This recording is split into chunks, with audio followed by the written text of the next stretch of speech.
의 입장에서 가장 안타까운 소식이 있다면 그것은 1년이 지나도 10년이 지나도 20년이 지나도 성장하지 않는 신앙을 볼 때에 그 모습은 참 이렇게 가장 안타까운 모습이 아닐 수가 없는 것입니다. 그런데 이 성장이라는 것은요, 모든 성장에는 성장통이라는 것이 있는 것입니다.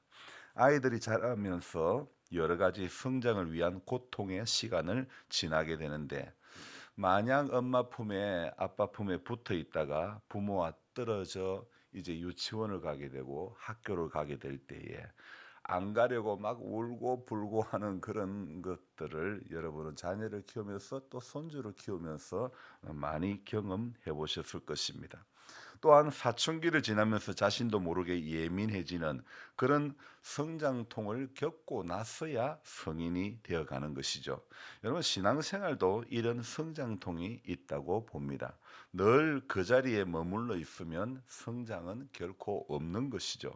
때로는요, 신앙생활하면서 결단할 때가 있어야 되고 때로는 훈련의 과정도 있어야 하는 것입니다. 대개 성장하지 않는 그리스도인들을 보면 이런 과정을 겪으려고 하지 않는다는 겁니다.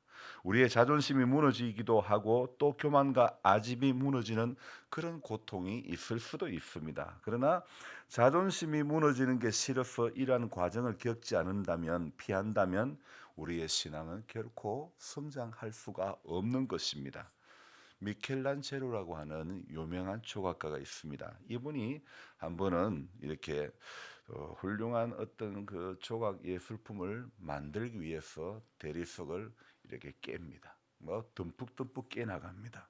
그래서 망치와 정으로 깨 나가는데 사람이 이 광경을 지켜보던 한 사람이 묻습니다. 아니, 이 좋은 대리석을 그렇게 깨버리면, 낭비해버리면 어떡하냐고 그렇게 이야기합니다. 이건 너무 허비하는 거 아닙니까? 이렇게 물었습니다. 그러자 미켈란젤로는 이 대리석은 깨어져 나갈 때에 비로소 조각이 살아난다. 이 대리석이 깨어져 나갈 때 비로소 조각이 살아나간다. 그렇게 이야기합니다. 우리의 심령도요, 저 여러분들 신앙도 이처럼 깨어질 때에 그리스도의 형상이 나타나게 되는 것 아닙니까? 우리의 자아가 깨어져 나갈 때 비로소 그리스도의 모습이 우리 안에 새겨지는 것입니다. 그러나 육이 깨어져 나가는 고통이 너무 커서 많은 사람들은요, 대개 그러기를 원치 않는다는 겁니다. 그러나 분명히 알아야 될 것은 그리스도인은 결코 대가 없이는 성장할 수가 없다는 것. 그래서 오늘 이 읽은 고린도전서 이 제가 오늘 새벽에 읽은 성경 본문은 범위는 3장부터 11장까지인데요. 이 고린도 교회는요, 말도 많고 탈도 많은, 물론요, 이 땅의 교회들이 말도 많고 탈도 안 많은 교회가 어디에 있습니까? 전부 들여다보면 이 교회는 이런 문제, 저 교회는 저런 문제, 어디 교회뿐입니까? 우리가 사는 동네도 마찬가지고 교회도 집도 마찬가지입니다. 아이고, 우리 동네는 살 데가 안 된다고 여러분, 그런 시각으로 보면 전부 살 데가 없는 거예요. 가정도 마찬가지고 교회도 마찬가지고 우리가 다니는 회사도 직장도 사업의 터전도 전부 다 마찬가지라는 겁니다. 살 데가 안 된다고. 사람 살 곳이 못 된다 생각하면 전부 그렇게 될 수밖에 없는 거죠. 하도 말도 많고 탈도 많은 이 교회, 어느 교회보다도 성장통이 많은 교회가 바로 고린도 교회가 아닐까 생각합니다. 저는 이 고린도 교회를 생각하며 적어보면서 그러면 우리 교회는 어떤가? 그리고 또 나는 어떤가? 성장통을 겪고 있는가? 아니면 성장통을 겪으려고 하지 않는 교회인가? 성도인가? 우리는 이렇게 생각해 볼 필요가 있겠죠. 그래서 저는 고린도 교회를 보면 바로 이 성장통이라는 단어가 떠오르게 되는 것입니다. 물론 이 땅의 모든 교회는 자신이 느끼고 있든 없든 성장통 가운데 있다고 봅니다. 하지만 문제는 미켈란젤로의 그 깨어지는 대리석이 되어지려고 하지 않기 때문에 문제라는 것이죠. 깨어져 나갈 때에 깨어져 떨어져 나가야 작품이 되고 조각상이 되는 거 아닙니까? 지난주 토요일 꼭 일주일 전에 저는 꼭두새벽 묵상 글 제목을 아주 짧게, 보통은 제가 길게 하는데 아주 짧게 죽는 연습이라고 그렇게 했습니다. 죽는 연습. 현재는 우리가 지금 숨쉬고 살고 있지만은 우리는 매일 죽는 연습하는 과정에 있는 것입니다. 그래서 생각해야 될 것은 어떻게 좀 살까? 어떻게 하면 살아볼까? 보다도 어떻게 죽을까? 어떻게 죽을 수 있을까? 정말 오늘 이 두 질문 가운데 여러분은 어느 게 질문이 더 마음에 갑니까? 어떻게 살까가 더 마음에 갑니까? 어떻게 죽을까가 더 마음에 갑니까? 제가 그렇지 않습니까?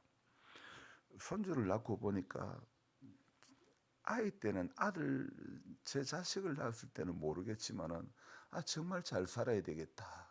정말 잘 살아야 되겠다. 그 마음이 저 안에 들더라고요. 어떻게 살까? 어떻게 죽을까? 이 질문 앞에 어떤 분은 이럴지도 모르겠습니다. 아니 목사님요. 어쩌든지 살라고 해야지 죽으면 왜 하는겨? 그렇게 물어볼 수도 되물어볼 수도 있겠습니다. 그러나 분명히 알아야 될 것은요. 우리는 죽을 때 사는, 바로 그리스도인은 죽을 때 사는 사람들이 그리스도인이라는 사실을 기억해야 되는 겁니다. 그리스도께서 십자가에서 죽으셨을 때에, 십자가에서 우리 주님이 성장통을 겪으셨을 때에, 물론 주님은 인성과 또 신성을 가지신 분이기 때문에 주님에게는 성장통은 없겠지만은 이제 제 표현입니다. 그때에 비로소 우리가 나음을 입은 줄로 믿습니다.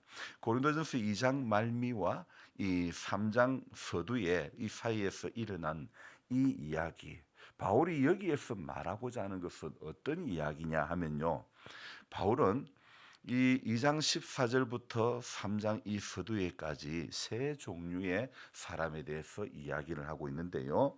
자, 먼저는요, 2장 14절에 어떤 사람이 나옵니까? 육에 속한 사람. 자, 첫 번째는 육에 속한 사람이 있다는 거죠. 하나님의 이 사람은 어떻게 된다고요? 같이 읽습니다. 하나님의 성령의 일들을 받지 아니하나니 이는 그것들이 그에게는 어리석게 보이며 또 그는 그것들을 알 수도 없나니 그러한 일은 영적으로 분별되기 때문이라. 아멘. 그렇습니다. 자신의 죄를 회개하고 그리스도를 주인으로 고백하지 못한 사람, 그러니까 즉 자연인, 믿지 않는 사람의 모습을 이야기하고 있습니다. 이들은 모든 것을 육체적, 물질적으로 판단하기 때문에 예수 믿는 것이 어떻게 보일까요? 미련하게 보이고, 예수 믿는 사람들이 알고 있는 비밀을 깨닫지도 못하고, 예수 믿는 사람들의 어떤 신앙의 행위가 미련하게 보일 뿐이라는 것입니다. 제가 며칠 전에 말씀드리지 않았습니까? 천공이라는 사람의 예수가 십자가에서 죽은 것은 미련해서 죽었다고 그렇게 이야기하지 않았 했다고 말씀하지 않습니까? 주님이 과연 미련해서 죽은 겁니까? 정말 이 미련해서 죽었다는 말, 자신이 하나님이 없으니까 전부 자기가 미련한 거예요. 미련하니까 미련한 말을 하는 것입니다. 이런 사람은요, 십자가가 어리석게 보이는 겁니다. 그러니까 미련이라는 단어를 쓰는 거죠. 우리에게는요, 구원받은 우리에게는요, 십자가는 한없는 은혜가 되는 것 아닙니까? 그래서 그 사람들, 오늘 육에 속한 사람들은 끝부분에 또 그는 그것들을 알 수도 없고 그러한 일은 영적으로 분별된다. 그러니까 자연인 신앙이 없는 사람들은요, 육에 속한 사람들은요, 안 보이는 거요, 안 들리는 거요, 전부 어리석게만 보이고 전부 미련하게 보이고, 그러니까 알 수도 없는 겁니다. 두 번째 어떤 사람이 등장합니까? 15절입니다. 어떤 사람요? 신령한 자. 자, 오늘 14절과 반대로 이제는 신령한 자라고, 신령한 자, 곧 이 사람은 어떤 사람인가요? 영에 속한 사람이죠. 모든 것을 판단하나 자기에게는 어떻게 해요? 아무에게도 자기는 아무에게도 판단을 받지 아니한다. 그렇게 이야기하고 있죠. 이 사람은 영적으로 성숙해서 세속적인 갈등으로부터 자유함을 누리는 사람이죠. 즉 날마다 성령의 인도함을 받아 하나님의 뜻에 전적으로 순종하며 사는 사람을 말하는 것입니다. 물론 그렇다고 해서 완전하다는 것은 결코 아니라는 것입니다. 아직 실수도 있고 때로는 연약하여 넘어질 때도 있겠지만은 금방 깨닫고 돌아서고 그 연약함 때문에 오히려 더 성령님을 간절히 의지하며 살려고 하는 사람을 말하는 것입니다. 여러분 다윗도 그래요. 우리와 같이 다윗도 똑같은 실수를 한 사람입니다. 그러나 다윗에게는요. 침상이 젖기까지 회개하는 시간이 있었던 그런 사람 아닙니까? 우리가 똑같은 인성을 가졌기 때문에 다윗도 제 가운데 있을 수 있었지만은 그러나 다윗에게는 회개, 하나님 앞에 우슬초로 나를 정결케 해달라고 하나님이여 내 속에 정한 마음을 창조하시고 정직한 영을 새롭게 해달라고 하는 그런 고백이 그런 회개가 있지 않았습니까? 오늘 우리가 하나님 앞에 구해야 될 것이 바로 그런 모습 아닙니까? 그게 가장 바람직한 성도의 모습입니다. 아직 물론 실수할 수 있습니다. 아직 연약할 때로 넘어질 수도 있습니다. 그러나 금방 깨닫고 돌아서는 겁니다. 아 이거 아니지. 아 이거 아니지 하는 순간 다시 기도해야지. 다시 성경 펴들어야지. 다시 하나님 앞에 은혜 받아야지. 다시 제가 지난주 복음서를 보면서 예수님의 그 행적 가운데 다시라는 단어에 굉장히 감동을 받았어요. 주님은 다시 어떻게 했다. 다시 어떻게 했다. 사람들이 몰려오도 주님은 다시 한적한 곳으로 가셨다. 여러분 주님의 다시를 우리는 배워야 되는 것입니다.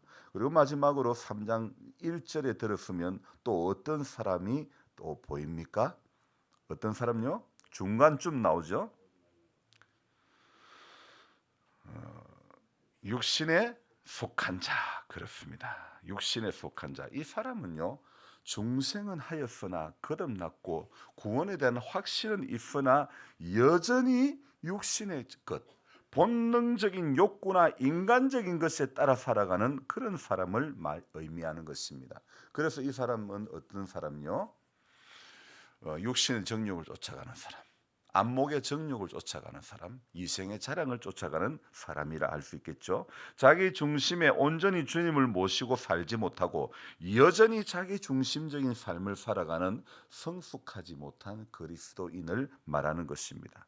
물론 3장 서두의 말씀은 고린도 교인들의 모습이 마치 육신에 속한 자, 곧 믿음을 가졌지만은 믿는 자다운 모습으로 살지 못하는 사람들과 같음을 인식하고 그들에게 정말 신령한 그리스도인들은 어떻게 살아야 할 것을 말씀하고 있는 것이죠. 따라서 이 고린도 교회와 고린도 교인들을 통해 육신에 속한 그리스도인들의 모습이 어떤 모습인지 살펴보고 이런 모습에서 저와 여러분들은 벗어나야 되는 것이죠. 그래서 신령한 그리스도인, 영적인 그리스도인, 영에 속한 그리스도인들이 되기를 우리는 사모해야 되는 것입니다. 그래서 제가 오늘 다 할 수는 없고 내일 주일 또 이어서 하려고 하는데요. 3장 1절의 이 끝에 육신에 속한 자는 어떤 사람을 대하는 것 같다고 이야기합니까? 어린 아이를 대함과 같아. 여러분 그렇습니다. 어린 아이, 교회에서도 그렇습니다. 어린 아이의 신앙이 있어요. 나이는 많은데 삶은 어린 아이의 신앙이 있습니다. 여러분 이런 분들은 참 대하기가 힘든 거예요. 그래서 이 어린아이라는 말은요. 두 가지 상반되는 의미가 있는데 하나는요. 성경에서 어린아이와 같지 않고는 결단코 천국에 들어가지 못한다는 거기에 나오는 어린아이. 이 말은 즉 순전하다는 것. 또 다른 의미로 때묻지 않는 순수한 거짓없이 곧 그대로 받아들인다는 말이 어린아이라는 그런 뜻이 있죠. 그래서 예수님이 누구든지 이 어린아이와 같이 받아들이지 않는 자는 하나님의 나라에 들어갈 수 없다 말씀하셨을 때 바로 여기에서 어린아이는요 순수하게 순전하게 고지 곧대로 그대로 받아들인다는 그런 것을 의미합니다. 즉 예수님을 순수하게 순전하게 받아들이지 않는 자는 구원을 받지 못한다는 말씀이죠. 혹은 하나님의 나라에 들어갈 수 없다는 그런 의미가 됩니다. 우리의 신앙이 이러한 순수한 순전한 신앙이 되어야 한다는 것입니다. 예수님을 믿는데 이것저것 따지고 믿는 것이 아니라 순수하게 믿는 그 믿음이 필요한 것이죠. 또한 말씀을 받을 때에 자신의 경험, 자신의 지식에 따라 받아들일 것은 받아들이고 자신의 경험에 비추어서 아닌 것은 배척하고 그렇게 되는 것. 여러분, 어떤 사람은 자신의 지식의 수준에 따라 받아들일 수 있는 것만 받아들이고 내가 받아들이고 쉽지 않은 것은 배척하고 마는 그런 신앙은 순전한 신앙이 아니라는 겁니다. 부활하신 예수님께서요 의심하는 도마에게 이야기합니다. 당신의 도마가 손과 옆구리를 만지면서 만져보면서 니야 너 믿음 없는 자가 되지 말고 믿는 자가 되라고. 네가 본고로 나를 믿느냐 보지 않고 믿는 자가 복되다. 이렇게 말씀하신 것은 주님이 어떤 믿음을 이야기하냐면 순전한 믿음을 이야기하는 거 아닙니까? 어린아이와 같아 이 말의 표현의 또 다른 의미는요 어리석다는 그런 의미가 있는 겁니다. 혹은 유치하다, 성숙하지 못하다 그런 말을 의미하는 것이죠. 그래서 오늘 이 본문에 육신에 속한 자, 곧 그리스도 안에서 어떤 사람을 대하는 것 같아요? 어린 아이들을 대함과 같다. 이 어린아이, 오늘 여기에 어린아이라는 것은요 미숙한, 유치한, 미성숙한 이런 신앙인에 대한 표현을 이야기하기도 하는 것입니다. 그래서 사도 바울이 볼 때요 고린도 교회 교인들은 아직도 성숙하지 못한 그리스도인이다. 영적인 어린아이와 같은 상태로 머물러 있는 그런 모습이 많다는 것입니다. 어린아이가 시간이 지나면 성숙해야 하는데 여전히 어린아이의 모습을 하고 있다면 양육하는 부모의 입장에서는 안타깝기가 그지없겠지요. 바울이 보기에 자신이 복음을 전해서 구원받은 이 고린도 교인들이 성숙한 그리스도인으로 자라가는 모습을 기대하고 있었으나 그들은 자라지 못하고 여전히 어린아이의 상태, 여전히 초신자의 상태에 머물고 있다는 것입니다. 자, 그러면 우리는 여기서 또 질문을 해봐야 되겠죠. 나는 과연 어떤 사람인가? 나는 자라가고 있는 사람인가? 나는 머물고 있는 사람인가? 여러분, 또 한 가지 더 생각해 본 것은요. 이 육신에 속한 자는요. 어떤 모습이냐? 어, 그 다음 절을 볼까요? 육신에 속한 그리스도인은 바울이 어떻게 이야기합니까? 2절에 내가 너희를 젖으로 먹이고 밥으로 아니하였다. 육신에 속한 사람에게는 바울이 젖으로 먹이고 밥으로 먹이지 아니했다. 그렇습니다. 육신에 속한 그리스도인으로는 이는 젖으로만 먹고 밥을 먹지 못하는 겁니다. 바울이 이 고린도 교인들을 영적으로 양육하되 밥으로 하지 아니하고 젖으로 했다. 지금의 교훈도 젖으로 하겠다 이야기합니다. 그 이유는 그들의 신앙이 어린 아이와 같아서 밥을 감당하지 못한다는 겁니다. 여러분 오늘 우리의 신앙이 밥을 감당하지 못하는 신앙이 되면 안 됩니다. 여기 저지라는 것은 초신자들도 믿고 깨달을 수 있는 아주 기본적인 그런 구원의 진리와 전도의 방법을 말하는 것이고 밥이라는 것은 영적으로 심오한 진리와 어떤 설교 그런 것들을 의미하겠죠. 아기가 태어나면 당연히 엄마 젖을 먹죠. 그리고 이유식을 먹고 그 다음에 밥을 먹습니다. 그 다음에 딱딱한 음식을 먹습니다. 신앙 역시 마찬가지여서 처음 초신자일 때는 적과 같이 곧잘 소화시킬 수 있는 말씀으로 양육하는 것이 당연한 것이고 시간이 지나며 차차 충분한 소화를 시킬 수 있는 밥과 같은 좀 더 높은 수준으로 양육되어지는 것이 당연한 것 아닙니까? 근데 이 바울이 고린도 교회를 사역하는 이 가정에 이 세 종류의 사람, 바울의 사역 가운데 가장 힘든 것은 바로 이거죠. 육신에 속한 자, 육신에 속한 자. 육신에 속한 자는 바울의 사역에 가장 큰 걸림돌이 되는 것입니다. 어린 아이를 대함과 같이 어린 아이는 이거 해줄까? 제가 해주고 싫어, 싫어, 너무 싫어, 싫어. 꼭 자기 원하는 것만 해줘요. 자기 원하는 것만 원하는 거 안 해주면 싫어, 싫어. 오늘 우리가 조동사님도 갑자기 머리를 흔들고 있네. 전부 그런 거예요. 우리가 하나님 앞에 어쩌면요, 전부 싫다고 머리 흔들고 있는 그런 사람은 아닐까. 육신에 속한 자가 돼요. 바울이 저저로만 먹이고 밥으로 아니했던 것처럼 내가 그런 사람이 아닐까. 그래서 바울이 고린도 교회를 사역을 할 때 그리스도 안에서 어린아이 대함과 같다. 저와 여러분들이 하나님 보시기에 이런 어린아이 대함과 같은 그런 신앙의 자리에서 벗어나기를 주님의 이름으로 부탁드립니다. 기도합니다. 하나님 아버지, 나는 과연 어떤 사람인가? 나는 성장통을 겪으면서 믿음 안에서 자라가는 그리스도인인가? 아니면 성장통뿐만 아니라 고통이라는 것을 조그만 어려움도 겪으려고 하지 않고 피하려고만 하는 인생은 아닙니까?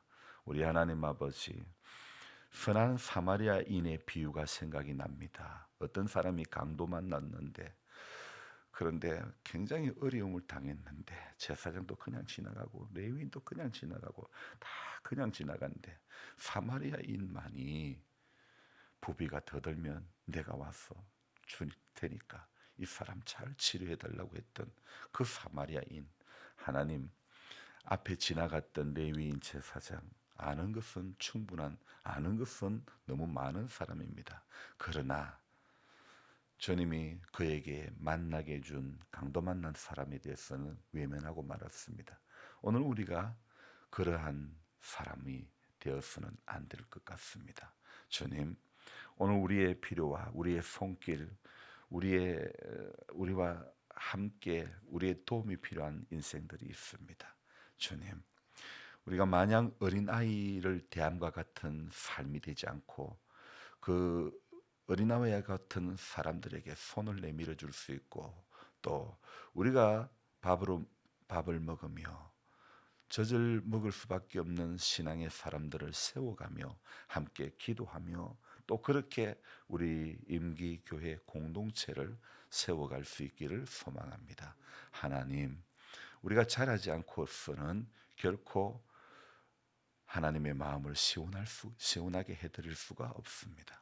어떠한 성장통을 겪으면서까지라도 우리는 영적으로 자라가는 자가 되어지기를 원합니다. 신령한 자는 모든 것을 판단하나 자기는 아무에게도 판단을 받지 않는다고 말씀하고 있습니다. 오늘 우리는 육에 속한 자, 육신에 속한 자의 자리에서 벗어나게 해주시고 신령한 자, 영에 속한 자가 되어지게 해 주시옵소서. 육에 속한 사람이었던 우리들이었지만은 그러나 그리스도를 만나고 믿음으로 고백하게 되시고 아버지로 이렇게 하나님 아버지로 우리가 지금까지 하나님을 향해서 그러한 고백을 하고 있지만은 그러나 우리는 종종 아직도 육신에 속한 자일 때가, 육신에 속한 그리스도인으로 머물 때가, 오늘 이 고린도전서 3장 1절에 나오는 육신에 속한 자가 어쩌면 우리 자신의 모습은 아닌지 우리가 이 말씀 앞에 자유롭지 못한 그런 모습이 아닙니까? 주님, 이 육신에 속한 자의 자리에서 벗어나 하나님, 우리 모두는 오늘도 신령한 자의, 그래서 하나님, 지금은 우리가 연약하고 우리는 지금은 눈에 보이는 것 따라 판단하고 귀에 들리는 것 따라 생각하고 살아가지만은 그러나 오늘도 우리는 신령한 자가 가는 기록된 하나님의 말씀의 인도를 받아 늘 말씀과 동행하는, 그래서 주님의 선한 섭리 가운데 붙들려 하루하루 살아가는 우리 모두가 되도록 주님 도와 주시옵소서. 어린아이들처럼 마냥 미숙한 그런 모습으로, 유치한 모습으로 그런 신앙인의 자리에서 우리는 속히 탈피하게 해주시고, 주님 나를 위해서, 의를 위하여 핍박을 받는 자는 복이 있다고 말씀하신 것을 우리가 기억하게 해주시고 오늘도 주님, 사도들이 능욕을 받는 일을 합당히 여겼던 것처럼 우리도 그리스도인으로 살아간다는 것에 때로는 고난이 있고 어려움이 있어도 믿음으로 잘 감당할 수 있는 내 몫의 태인 십자가를 우리 모두가 감사하는 마음으로 지고 갈 수 있는 복된 성도 되게 하여 주옵소서. 연로하신 성도님들 오늘도 출입을 지켜주시고 주님 낙상하지 않도록 도와주옵소서. 강건케 하여 주옵소서. 구원받을 만한 믿음이 그 안에 있게 하여 주옵소서. 존귀하신 예수님의 이름으로 감사하며 기도드리옵나이다. 아멘. 간절한 마음으로 주여 부르고 기도합니다. 주여, 주여, 주여.